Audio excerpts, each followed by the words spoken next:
تو نبی علیہ الصلوۃ والسلام نے قرآن مجید کی آیت کی وضاحت فرما دی۔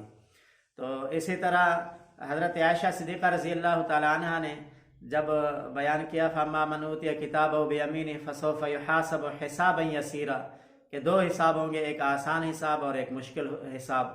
تو حضور علیہ الصلوۃ والسلام نے فرمایا عائشہ ایسا نہیں، بلکہ آسان حساب وہ ہوگا کہ وہ جو مختصر پڑتال ہوگی، یعنی صرف یہ پوچھا جائے گا آسان حساب یہ اعمال نامہ کس کا ہے، یعنی یہ فلاں کا ہے اور اس کی ہم نے نیکیاں قبول کی اور اس کی خطاؤں کو معاف کیا، بس یہی ہوگا آسان حساب یہ ہے، یعنی حساب ہوگا بھی نہیں۔ باقی جس کا حساب شروع ہو گیا وہ تو پھنس جائے گا، اس کا تو بچنا مشکل ہے۔ تو نبی علیہ الصلوۃ والسلام نے یہاں وضاحت فرما دی۔ تو معلوم ہوا کہ قرآن مجید کی آیات کو سمجھنے کے لیے نبی علیہ الصلوۃ والسلام کی احادیث پر جو ہے نظر ہو کہ حضور علیہ الصلوۃ والسلام ان آیات مبارکہ کی کیا وضاحت فرما رہے ہیں، کیا تفسیر بیان فرما رہے ہیں۔ تیسری بات ہے تفسیر کو سمجھنے کے لیے، آیات کو سمجھنے کے لیے شان نزول، آیات کا شان نزول، آیات کا بیک گراؤنڈ، آیات کا پس منظر کہ یہ کس کے بارے میں نازل ہوئی، کہاں نازل ہوئی، کس وقت نازل ہوئی اور یہ کس کے بارے میں نازل ہوئی، اس بات کو جاننا۔ تو یہ ہمیں صحابہ رضی اللہ عنہم اجمعین سے یہ دریافت کرنا ہوگا۔ اصحاب محمد موجود تھے جب قرآن نازل ہو رہا تھا، وہ بتائیں گے یہ کن کے بارے میں نازل ہوئی، کہاں نازل ہوئی، کس وقت نازل ہوئی، اس کا بیک گراؤنڈ، پس منظر، شان نزول اصحاب محمد بتائیں گے۔ مثال کے طور پر ایک جنگ کے اندر ایک صحابی گھوڑے پر سوار ہو کر کافروں کے لشکر کے اندر مجمع میں جا گھسا، جہاں لشکر موجود ہے کافروں کا، دشمنوں کا، ان کے پاس اسلحہ بھی موجود ہے، اور ایک اکیلا شخص گھوڑے پر سوار مجمع کے اندر جا کر گھسا اور حملہ کیا۔ جب واپس آیا تو کچھ مسلمانوں نے کہا کہ اس نے اپنے آپ کو ہلاکت میں ڈالا ہے، کہ اکیلا آدمی بغیر ساز و سامان کے، بغیر لشکر کے، اتنے بڑے دشمن کے مجمع میں جا گھسا ہے، اس نے اپنے آپ کو ہلاکت میں ڈالا ہے۔ تو حضرت ابو ایوب انصاری رضی اللہ تعالیٰ نے فرمایا نہیں، آپ آیات کی غلط تفسیر مت کریں، وَلَا تُلْقُوا بِأَيْدِيكُمْ إِلَى التَّهْلُكَةِ، اس آیت کی وہ تفسیر کر رہے تھے کہ اس نے اپنے آپ کو ہلاکت میں ڈالا ہے، حالانکہ اللہ نے منع فرمایا کہ اپنے آپ کو ہلاکت میں نہ ڈالو۔ تو حضرت ابو ایوب انصاری رضی اللہ عنہ فرمایا کہ آیت کی غلط تفسیر نہ کرو، یہ ہمارے بارے میں نازل ہوئی جب ہم نے جہاد کر کے اللہ کے راستے میں وقت لگا کر جہاد میں فتوحات کے بعد جب فتوحات ہو گئی تو ہم نے مشورہ کیا کہ اب فتوحات ہو چکی ہیں، جنگیں بہت لڑی ہیں، بہت مرتبہ جہاد کیے ہیں، اب ایسا کرتے ہیں کہ 6 مہینے جہاد کریں گے، 6 مہینے اپنے فصل کی دیکھ بھال کریں گے اور باغات کی دیکھ بھال کریں گے۔ تو یہ آیت اتری کہ وَلَا تُلْقُوا بِأَيْدِيكُمْ إِلَى التَّهْلُكَةِ، جہاد کا راستہ چھوڑ کر گھر میں بیٹھ جانا ہلاکت ہے، یہ مطلب ہے۔ تو اصحاب محمد سے پوچھیں گے کہ آیات کی بیک گراؤنڈ، آیات کا پس منظر، شان نزول کیا ہے، پھر آیات سمجھ آئیں گی۔ اسی طرح ایک تفسیر ہوتی ہے اور ایک تعویل بھی ہوتی ہے، بعض تعویلات بھی ہیں حضرات مجتہدین نے، مفسرین نے فرمائی ہیں۔ جس طرح حضرت علی رضی اللہ تعالیٰ عنہ سے پوچھا گیا کہ یہ بھینس کے بارے میں کیا حکم ہے، یعنی اس کے زکوٰۃ کیسے ادا کرنی ہے یا نہیں کرنی، اس کا دودھ استعمال کرنا، اس کا گوشت کھانا، ان سب احکامات کے بارے میں کیا حکم ہے یہ بھینس کے بارے میں، گائے کا تو پتہ ہے، بھینس کا حکم آپ بتا دیجئے۔ تو حضرت علی رضی اللہ تعالیٰ نے فرمایا کہ جو حکم گائے کا ہے وہی حکم بھینس کا ہے، یعنی یہ بھی ایک گائے ہی ہے۔ جسی طرح گائے کا دودھ پیا جاتا ہے اسی طرح بھینس کا بھی دودھ حلال ہے، جسی طرح گائے کا گوشت حلال ہے اسی طرح اس کا گوشت بھی حلال ہے، جس طرح گائے کی زکوٰۃ دیں گے اسی طرح بھینس کی زکوٰۃ دیں گے، اس کو گائے ہی سمجھو۔ تو حضرت علی رضی اللہ تعالیٰ عنہ نے اس کی تعویل فرمائی، آیات میں واضح حکم بھینس کے بارے میں نہیں تھا تو انہوں نے گائے والا حکم جو تھا اس کی تعویل کر کے اس کے ساتھ اس کو بیان فرما دیا۔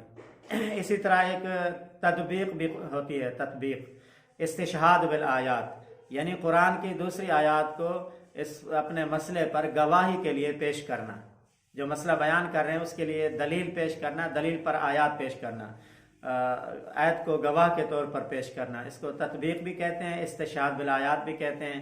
اردو زبان میں یہ کہتے ہیں کہ آیات کو بطور دلیل پیش کرنا، بطور گواہ پیش کرنا۔ تو یہ بھی ثابت ہے، جیسے حضور علیہ الصلوۃ والسلام سے پوچھا گیا یا رسول اللہ صلی اللہ علیہ وسلم، اگر کسی آدمی نے گدھے بہت زیادہ رکھے ہوئے ہیں تو کیا ان میں بھی زکوٰۃ ہوگی؟ تو حضور علیہ الصلوۃ والسلام نے فرمایا کہ اس بارے میں اللہ کا کوئی واضح حکم نہیں ہے، کوئی آیات نہیں ہے، کسی حساب سے بھی نہیں ہے، لیکن ایک آیت ہے فَمَن يَعْمَلْ مِثْقَالَ ذَرَّةٍ خَيْرًا يَرَهُ۔ اور میں یہ آیت ان کے بارے میں تو نازل نہیں ہوئی، نہ اشارتاً نہ واضحتاً، بالکل یعنی اس کے بارے میں نہیں ہوئی، لیکن اس میں یہ ایک بات فرمائی گئی ہے کہ ذرا بھی نیکی خیر ہو تو وہ بھی کام آئے گی۔ تو اس سے معلوم ہوا کہ کسی نے گدھے رکھے ہوئے ہیں زیادہ تو اس میں بھی زکوٰۃ دے، تو اس میں بھی کچھ خیر ہے، اس میں بہتری ہے۔ تو حضور علیہ السلام نے بطور گواہ، بطور دلیل کے لیے اس آیت کو پیش کیا۔ پہلے خود فرما دیا نبی علیہ السلام نے، یہ آیت اس بارے میں نازل تو نہیں ہوئی، لیکن اس سے یہ اشارہ ملتا ہے۔ تو اس طرح مجتہدین، مفسرین قیاس کر کے، اجتہاد کر کے دلیل کے طور پر قرآن کے آیات پیش فرماتے ہیں۔ تو قرآن مجید کو سمجھنے کے لیے یہ چند باتیں ہیں۔ ترجمۃ القرآن، قرآن پاک کی عربی کو سمجھنا، قرآن پاک کے معنی کو سمجھنا، قرآن مجید کی تفسیر کو سمجھنا، اور تفسیر پر بھی سارے قرآن پر عبور ہو، پورا قرآن جانتا ہو، کیونکہ ایک آیت کی وضاحت اگلی آیات میں، اگلی صورت میں، اگلے پارے میں ہوتی ہے۔ اسی طرح پورا قرآن پاک پڑھا ہوا ہو۔ بہتر تو یہی ہے کہ حافظ قرآن ہو۔ اگر حافظ قرآن نہیں ہے تو ناظر سے ہی پڑھا ہوا ہو اور سارے قرآن کی تلاوت کرتا ہو، تو اس پر دلیل کے طور پر وہ اگلی آیات میں اس آیات کو سمجھ سکے، تو اسی لیے یہ فہم قرآن سمجھنا آسان ہو جاتا ہے۔ نبی علیہ السلام کی حدیث پر بھی عبور ہو، احادیث سامنے ہو، کیونکہ حدیث سے بھی قرآن پاک کو سمجھنا ہے۔ جیسے میں نے دو مثالیں پیش کی ہیں، حضرت عائشہ صدیقہ رضی اللہ عنہ والی اور حضرت عدی بن ابی حاتم طئی والی۔ تو اس میں بھی معلوم ہوا کہ نبی علیہ السلام کی حدیث مبارکہ سے قرآن مجید کو سمجھنا، حضور علیہ السلام سے سمجھنا۔ اور تیسری بات میں نے عرض کی، شان نزول، پس منظر، بیک گراؤنڈ، یا صحابہ محمد کے در پر جائیں گے، وہ بتائیں گے کہ یہ آیات کن کے بارے میں نازل ہوئی، کس وقت نازل ہوئی، اس کا پس منظر، بیک گراؤنڈ کیا ہے، وہ ہمیں سمجھائیں گے۔ تو اس سے اور تعویل اور تطبیق کے بارے میں نے بتا دیا۔ تو یہ علوم ہیں، ان کے علاوہ جو ان علوم کو نہیں جانتا، ان سب علوم کا ماہر نہیں ہے، تو وہ قرآن نہیں سمجھ سکتا۔ اور تفہیم قرآن کے لیے ان کے علاوہ اور بھی بہت سارے چیزیں سمجھنا ضروری ہے۔ اس کے پاس صرف کا علم بھی ہو، سمجھانے والا جو ہے، اس کے پاس نحو کا علم بھی ہو۔ نحو کا علم اگر نہیں ہے تو زبر زیر پیش سے تو معنی تبدیل ہو جاتا ہے، تو یہ وضاحت نہیں کر سکے گا۔ اگر صرف کا علم نہیں ہے تو یہ کلمہ کے بارے میں اس کو علم نہیں ہے تو یہ نہیں کر سکے گا۔ یعنی جس طرح پرنٹنگ والے، کمپنی والے چھاپ دیں گے، جس طرح وہ آیت چھاپی ہوئی ہوگی تو یہ اسی کے مطابق یہ کرے گا۔ لیکن اگر وہ غلط انہوں نے چھاپی ہے تو پھر یہ تو گمراہ ہوگا اور دوسروں کو بھی گمراہ کرے گا۔ تو صرف کا علم بھی ہو، نحو کا علم بھی ہو، عربی کا علم بھی ہو، عربی محاورات بھی جانتا ہو، اور پھر یہ شان نزول، صحابہ محمد کی حیات صحابہ پر بھی نظر ہو، احادیث پر بھی نظر ہو، اور قرآن پر مکمل نظر ہو، پھر وہ تفہیم قرآن کر سکتا ہے، سمجھ سکتا ہے۔ تو اسی طرح میں نے یہ وضاحت اس لیے کی ہے کہ بہت سارے لوگ یوٹیوب پر ڈاکٹر ہیں لیکن وہ بھی قرآن سمجھا رہے ہیں، انہوں نے یہ سارے علوم نہیں پڑھے، وہ ڈاکٹری پڑھی ہے لیکن وہ سمجھا قرآن رہے ہیں۔ بہت سارے انجینئر ہیں، وہ انجینئری پڑھی ہے لیکن سمجھا قرآن رہے ہیں۔ بھئی تم ڈاکٹر ہو، لوگوں کا آپریشن کرو، خدا کے لیے قرآن کا آپریشن تو نہ کرو، دین کا آپریشن تو نہ کرو، جو تم نے سیکھا ہے وہ کرو۔ ہاں جی، لوگوں کا ٹیسٹ کرو، لوگوں کا آپریشن کرو، اللہ کے لیے دین کا آپریشن تو نہ کرو، قرآن کے مطلب غلط بیان تو نہ کرو۔ ایک انجینئر ہے محمد علی کے نام پہ، وہ لوگوں کو گمراہ کر رہا ہے۔ ایک مرزا ہے جہلم کا، اسحاق غالباً اس کا نام ہے، وہ یوٹیوب پر لوگوں کو گمراہ کر رہا ہے، کہتا ہے اصحاب محمد کی ضرورت نہیں ہے۔ بہت سارے اصحاب محمد پر وہ اعتراض کر رہا ہے، کچھ کو مانتا ہے، کچھ کو نہیں مانتا، کچھ پر اعتراض کرتا ہے، کچھ کی بہت زیادہ تعریف کرتا ہے۔ تو جو کچھ صحابہ پر اعتراض کرتا ہے وہ ایسا ہے جیسے وہ قرآن پر اعتراض کر رہا ہے، قرآن کی آیات پر اعتراض کر رہا ہے۔ اللہ پاک فرما رہے کل وعد اللہ الحسنہ، سارے صحابہ جنتی ہیں، یہ کہتا ہے نہیں کچھ، تو وہ قرآن کا ہی منکر ہوا۔ اگر کوئی آدمی ایک آیت قرآن کے نہیں مانتا اور ایک بندہ سارے قرآن کو نہیں مانتا، یہ دونوں برابر ہیں۔ ایک آیت کو نہ ماننا یا سارے قرآن کو نہ ماننا، یہ دونوں برابر ہیں۔ تو کچھ صحابہ کو ماننا، کچھ کو نہ ماننا، یہ بھی اسی طرح ہے جو سارے صحابہ کو منکر ہو، یہ بھی انہی کی طرح ہے۔ تو اسی طرح ان سے بچیں، ڈاکٹروں سے، انجینئروں سے اور ان مرزائیوں سے، ان سے نہ سیکھیں قرآن علماء سے سیکھیں، جنہوں نے 10 سال 15 سال چٹائی پر بیٹھ کر قرآن کے ماہرین کے سامنے ان کے قدموں میں بیٹھ کر قرآن سیکھا ہے، ان قرآن کے علوم کو سیکھا ہے، وہ قرآن مجید سمجھا رہے ہیں، ان سے سیکھا جائے۔ جیسے حضرت مولانا مفتی تقی عثمانی صاحب ہیں، انہوں نے تفسیر بھی بہت اچھی لکھی ہے، ترجمہ بھی بہت اچھا لکھا ہے، آڈیو میں سننا چاہے تو بھی نیٹ کے اوپر ان کی آڈیو تفسیر موجود ہے۔ حضرت مولانا محمد الیاس گھومن صاحب ہیں، ان کی تفسیر تحریری طور پر بھی موجود ہے اور نیٹ کے اوپر ان کے آڈیو تفسیر بھی موجود ہے۔ ان جیسے حضرات سے قرآن سننا چاہیے، ان جیسے حضرات کی تفسیر دیکھنی چاہیے۔ حضرت علامہ شبیر احمد عثمانی صاحب رحمۃ اللہ علیہ کی تفسیر عثمانی ہے، حضرت مولانا سرفراز خان صفدر صاحب رحمۃ اللہ علیہ کی تفسیر ذخیرۃ الجنان فی فہم القرآن ہے۔